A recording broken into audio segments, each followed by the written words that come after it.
Welcome to this explainer. And honestly, this one is absolutely critical. We're not just looking at abstract concepts or boring, dusty regulations today. No, we are laying down the ultimate survival blueprint for fire safety. The singular goal of our time together is this. By the end of this explainer, every single one of you watching is going to learn the vital methods to prevent fires, precisely how to fight them if they spark up, and exactly how to escape if things get out of control. We're transforming everyday awareness into actual, actionable survival skills, drawing directly from official fire protection regulations, emergency protocols, and some incredibly eye-opening real-world experiences. So get focused, because this is literally the information that keeps you and your family alive. Okay, I want you to put yourself in this exact scenario right now. Imagine you're in your kitchen. You're cooking dinner. Maybe you get distracted for just a few seconds. Suddenly, you look back at the stove, and the pan of oil has caught fire. Flames are rising fast. What is your absolute first reaction? Seriously, what does your gut tell you to do in that split second? Do you reach for the sink? Do you try to move the pan? Hold on to that thought. Whatever that immediate instinct was, just remember it. Because as you'll see in a minute, when it comes to fire, human instinct can actually be our absolute worst enemy. So here's our survival blueprint for today. First, we'll look at why home fires start. Second, the first 5 minutes rule. Third, why you never pour water on a grease fire. Fourth, correct intervention methods. And finally, safe evacuation steps. Okay, let's dive into this. Section 1. Why do home fires start? You know, we really have to understand our enemy before we can defeat it. Most of us kind of assume fires are caused by these huge, dramatic, unpredictable events, right? But the data shows a completely different reality. The most dangerous fires almost always start from simple, overlooked daily habits. Take electrical overloads, for example. It's as simple as plugging way too many high-wattage appliances into a single multi-socket extension cord, or maybe just ignoring an old frayed wire. Then there's unattended kitchen grease. Literally just stepping away from a hot pan for a minute can be disastrous. We also see major risks from unclean chimneys and the improper use of natural gas or LPG cylinders. So the big takeaway here, fire prevention isn't really about grand gestures. It's about being hyper-aware of these incredibly mundane, everyday risks in our own living spaces. Moving right along to Section 2, the first 5 minutes rule. Now, if a fire breaks out despite your best prevention efforts, the clock starts ticking immediately, and that timeline is incredibly unforgiving. According to official search and rescue guidelines, the actions you take in the very first 5 minutes basically dictate survival. Let's walk through these steps. Step 1. Do not stay quiet. You need to shout fire at the top of your lungs to alert everyone around you. Step 2. If you're in a building with a manual alarm system, hit that button immediately. Step 3, call emergency services, like 112, right away. Now pay attention here, because only after you've alerted others and called for professional help do you move to Step 4, which is assessing the fire's size. The absolute biggest mistake people make is trying to quietly play the hero, fighting the fire all alone while it secretly grows out of control.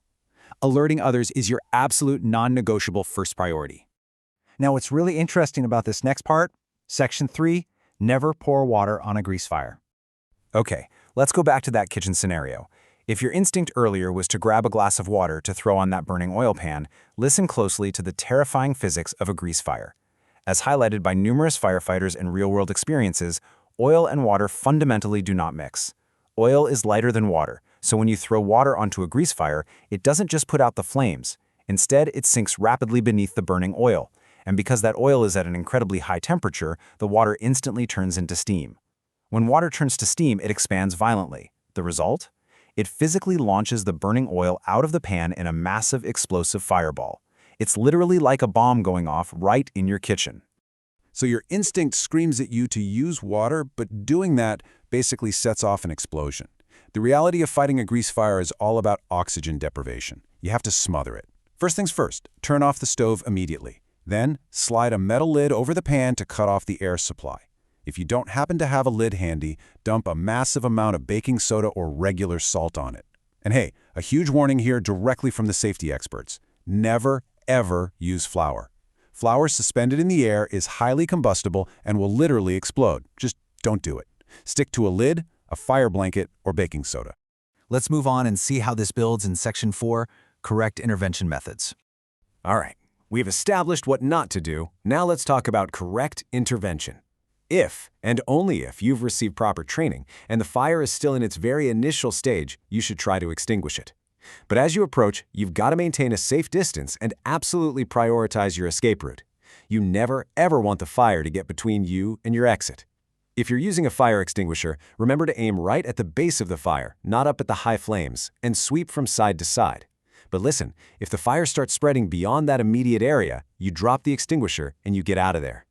You also need to know that the type of fire dictates your weapon. We already covered grease fires, right? Smother them with a lid or blanket to cut the oxygen.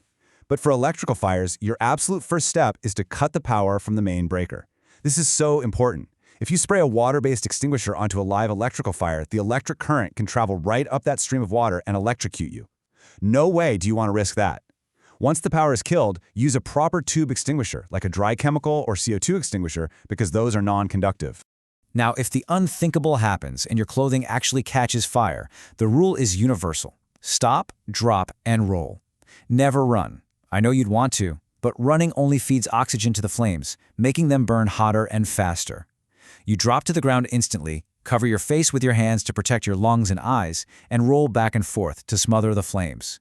If there's a fire blanket or a heavy rug nearby, wrapping it tightly around the person while they roll is a real game changer for suffocating that fire quickly.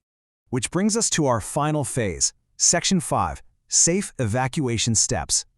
So what happens when intervention is impossible? When fighting the fire is just no longer an option? Your only priority is escape, and these rules of evacuation are completely non-negotiable. First, you must crawl low. Smoke and toxic gases rise, meaning the most breathable air is going to be right down near the floor. Sadly, most fire casualties are from smoke inhalation, not the flames themselves. Second, before opening any closed door, check it with the back of your hand. If it's hot, the fire's right behind it. Do not open it. Find another way around. Third, absolutely never use elevators. They can easily lose power or drop you right onto the burning floor. And finally, and this is a detail so many people forget, close doors behind you as you escape. Fire actively seeks oxygen. By pulling doors shut as you flee, you are literally trapping the fire and starving it of the air it desperately needs to spread. That buys vital time for everyone else in the building. Once you actually make it out of the building, the protocol isn't over. You need to follow those green directional signs straight to the designated emergency assembly point. This is absolutely crucial for a couple of reasons. It ensures you're at a safe distance from potential structural collapses or explosions, and it allows emergency responders to quickly take a head count to make sure no one is left inside. And remember, once you are out, you stay out. You never go back inside a burning building for belongings or pets. It's hard, but you have to let the equipped professionals do their job. So, we've walked through the whole blueprint. You know how fires start, you know the critical 5-minute rule, you know why you never put water on a grease fire, and you know exactly how to safely evacuate. But here's the thing, knowing this information conceptually just isn't enough. It has to be actionable. So I'm going to leave you with this question. Is your home fire plan ready right now? Do you know where your building's assembly point is? Do you have an unexpired fire extinguisher in your kitchen? Please, don't let this just be an explainer you watched and forgot about. Let this be the catalyst that makes you check your home's preparedness today. Stay safe out there, stay prepared, and thank you so much for learning with us.